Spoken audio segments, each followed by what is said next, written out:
Você já sentiu aquele calafrio na espinha antes de tomar uma decisão? Aquele momento em que o cérebro trava, não pelo perigo de morrer, mas pelo perigo de errar.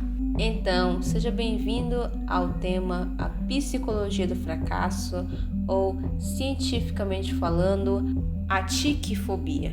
Mas antes de entendermos por que você se sente paralisado hoje, precisamos voltar no tempo. A palavra medo vem do latim metus. Originalmente, ela não era sua inimiga. O medo foi o mecanismo biológico mais perfeito que a evolução criou. Ela serve para uma única coisa: manter você vivo. Quando nossos ancestrais viam um predador, o medo disparava o alerta: corra ou lute. Sem o medo, a humanidade teria sido extinta. Já a palavra fracasso tem uma origem mais brutal. Vem do latim fracasso, que significa grande estrondo, ou quebra ou ruído. Pense em um vaso caindo no chão e se estilhaçando. O fracasso, etimologicamente, é a interrupção violenta de um objetivo. Dessa raiz do medo nascem seus derivados: o susto, que é a reação ao inesperado; o calafrio, a resposta física do corpo; e o pânico, que é o medo elevado à máxima potência, onde a razão desliga completamente. Mas aqui está o problema da era moderna. A palavra medo nasceu para nos proteger de leões, mas hoje não estamos fugindo de predadores, estamos fugindo de algo muito mais abstrato: a possibilidade de não atingir expectativas. O medo de fracassar hoje não é sobre sobrevivência física, é sobre sobrevivência social.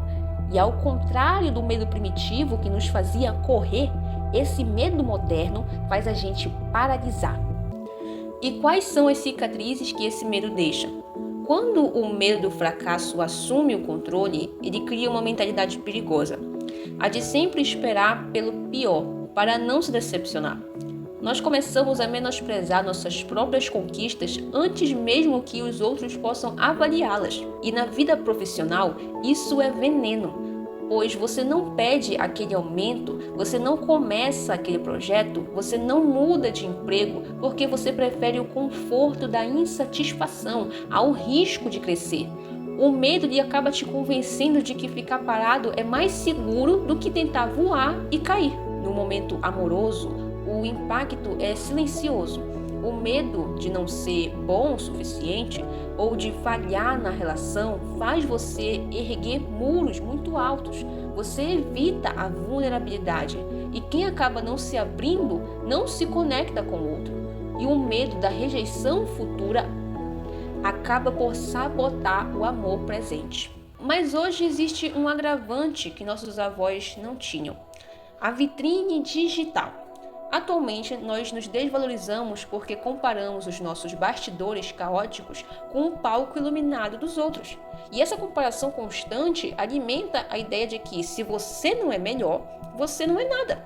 Isso gera uma geração que tem pavor de tentar, porque o erro não é mais visto como aprendizado. O erro ele é visto como humilhação pública. E talvez no Brasil não exista um exemplo mais brutal disso do que o próprio Enem. Porque para milhões de jovens, a prova ela deixa de ser apenas um teste de conhecimento e acaba virando um julgamento do próprio valor humano. O medo aqui não é apenas de errar, uma questão de matemática. É o medo de decepcionar.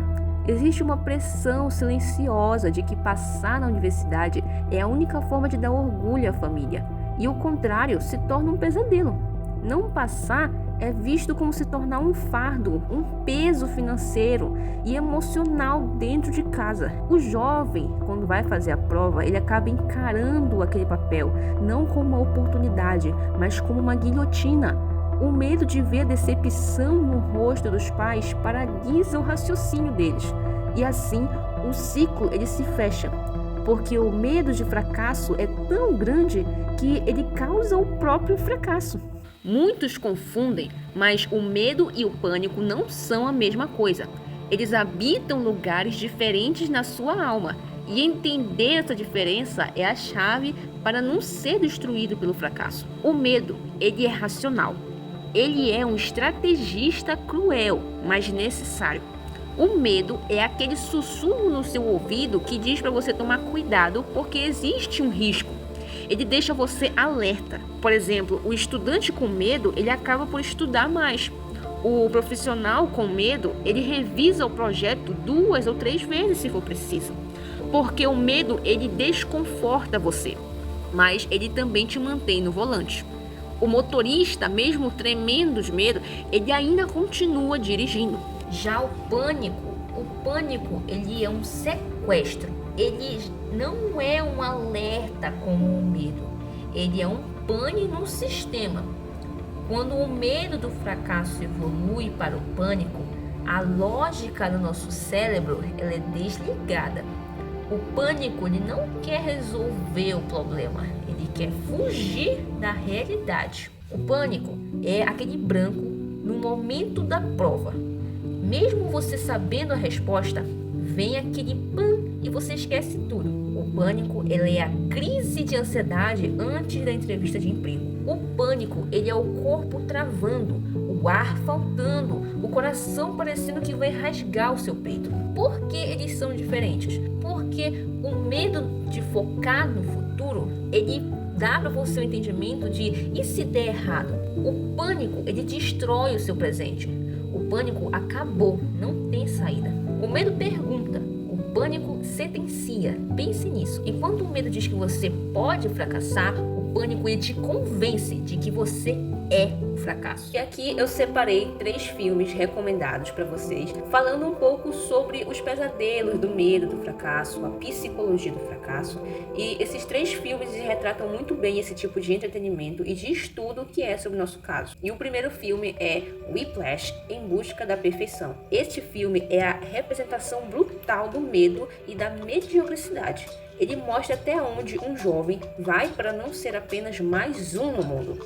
Ele nos ensina que o medo de falhar pode nos levar à grandeza, mas também pode nos destruir se não soubermos o limite entre a dedicação e a obsessão. É um espelho doloroso para qualquer estudante que se cobra além do limite. E se você ficou um pouquinho perdido sobre a questão de dedicação e obsessão, vá lá assistir o nosso vídeo antigo, que foi nosso primeiro vídeo do canal, falando justamente sobre a obsessão e a ganância que existe no homem. O vídeo é muito bacana, tem muito conteúdo bom, divertido, dinâmico, parecido com esse vídeo aqui. Então, eu recomendo muito que você pare esse vídeo agora e vá lá para o nosso vídeo sobre a ganância no homem e a obsessão. O segundo filme que vamos falar é Gênio Indomável. Aqui nós vemos um medo sobre outra ótica, que é a da autossabotagem. O protagonista ele é brilhante, mas trabalha como zelador e afasta todos aqueles que ama. Por quê? Porque ele tem tanto medo de tentar e de dar errado ou de ser abandonado que ele prefere nem mesmo começar. Assim, o filme nos mostra que o maior fracasso não é errar a resposta, mas sim nunca ter tido a coragem de levantar a mão. E o terceiro filme é Pequena Miss Sunshine, que parece uma comédia, mas acaba que é uma crítica profunda à sociedade que divide o mundo entre vencedores e perdedores. No filme, o pai da família é simplesmente obcecado pelo sucesso e por isso ele vive uma dinâmica de medo e fracasso, porque o filme nos ensina que o fracasso real é desistir de ser você mesmo para tentar caber na régua de outra pessoa. Esse foi o vídeo falando sobre psicologia do fracasso. Este é o canal Podcast Visual. Agradeço muito pela sua companhia e eu peço, por favor, deixe um like nesse vídeo, acompanhe o nosso caminhar, esteja com a gente, faça parte dessa comunidade. Eu estou começando a gravar vídeos e sei que a qualidade não é tão boa assim, mas a intenção não é tanto a qualidade, mas o conteúdo que eu quero transmitir. E eu espero que você esteja entendendo o conteúdo, esteja entendendo o assunto, o debate que eu quero levar para a sua vida e para a vida de milhões de brasileiros. Agradeço muito pela sua visualização, por você ter apertado esse vídeo, por você estar aqui comigo. E eu quero muito que você esteja aqui no próximo vídeo também. Muito, muito obrigada.